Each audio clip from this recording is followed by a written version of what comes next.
Hi everyone, I am Disha Dioxide and you are watching CEO Secrets, what made them successful and how we can make it.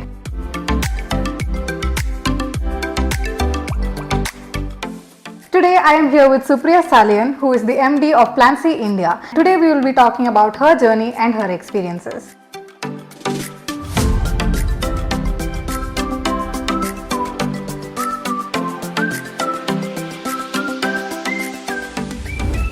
What are the problems that your company is solving? Okay, so let's look at it in two perspectives. Okay, one is what are the problems, what are we doing in terms of the products, and what are we doing as a organization, as a company, let's say to employees, what are we able to do? So as a company, I think first of all, we work with specialty metals. So we work with products, we work with two specialty metals largely, tungsten and molybdenum. Okay. And these products find, their speciality is they have very high melting points. So you are able to use them in very high temperatures where it should not react to other materials. They have very high anti-corrosion properties. So what we do has applications in different industries and different segments. So that's what we do as a company. What do we do in terms of people? I think to look at what do we generate a lot of employment. So we have about 550 people working here whose families are dependent on the organization. We have been able to generate employment for a lot of women. We have about 20% of women who work with us.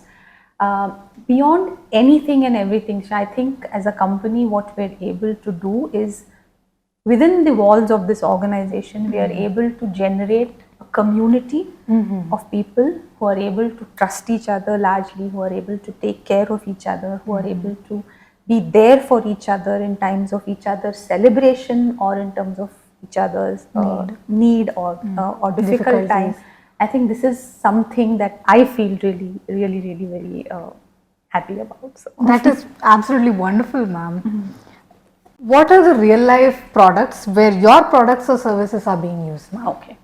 So you can think different industries and applications where our products are used.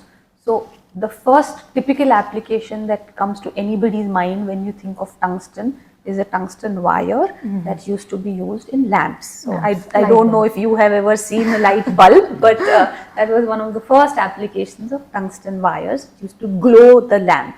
So it was in the house lamps, it was in the car lamps that you would find a tungsten wire. It's used, let's look at some exotic, simple applications. It's used in electronics industry, semiconductor wafer manufacturing. We hear a lot about semiconductor wafer manufacturing. So the entire process of semiconductor wafer, where you produce the semiconductor wafers, uses a lot of tungsten and molybdenum parts. Something more tangible is like your phone. So when a phone vibrates, or when you're producing the touch screen of a phone, you need tungsten and molybdenum products. Healthcare, when somebody is not well and goes for a X-ray scan, X-ray or for a CT scan, there are a lot of tungsten products. The newer application is when there's a trend in medical industry to have robots which perform surgery. So it's not in place. A doctor is performing a surgery through a robot. Why is it used? Because it's a lot more. You don't really have to. The incision is very small, so the damage is is much lower. The blood flow is much lower. So they use tungsten wires, which are actually driving these robots, which are used send inside your body to as instruments. We work a lot with in the Indian Space Organization to develop products that go on the satellite.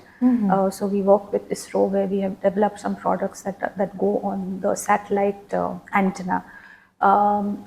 We work with the Indian Defence Organization to develop some products for them which are used in the defense sector. Anywhere where you want to heat something to 1500, 1600 degrees, you want to create a furnace where you want to heat something to high temperature. This is where these products are used. So, your plastic bottles or caps which are produced by a plastic injection molding process use a tungsten, a molybdenum part through which the molten plastic has to flow. So, Wow. simple applications that can be easily understood by So many everybody sectors. else. In a span of few minutes, I just learned so much.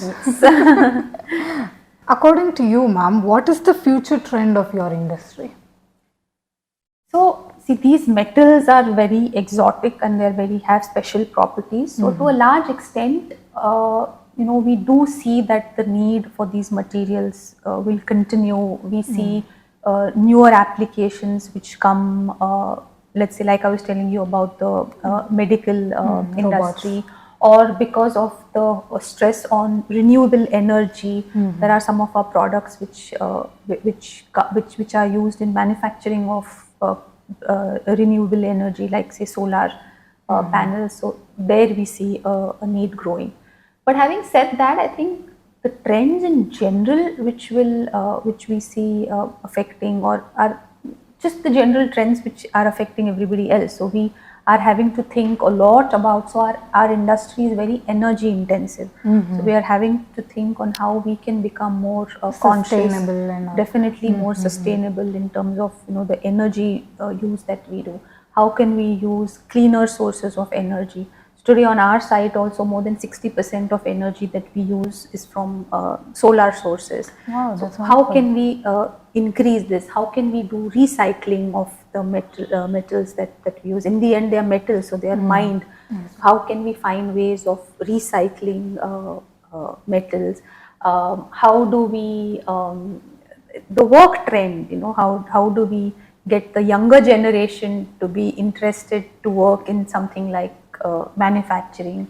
How do we give them opportunities to learn and grow? So I think these are some of the trends which are not directly related to the product, but which are also affecting us as anybody else. Can you share a few exciting developments or initiatives that your company is currently working on? Yeah, so I think one of the topics that every industry, especially in India, I think needs to think on, and what we are also thinking on, is how to engage the new generation, the students, because this is a very different generation. What keeps them motivated, what gets them working, what is very different from what the younger from one generation away would be looking at. So the newer generation, for them fulfillment comes not just from a salary or the paycheck. It comes a lot from what am I contributing, what at the end of the day, what difference do I make to where I work? So to generate this transformation, I think is something that together we are working on, and it comes from different things. It comes from giving them opportunities to learn new things. So we put them on trainings, we let them work in different departments.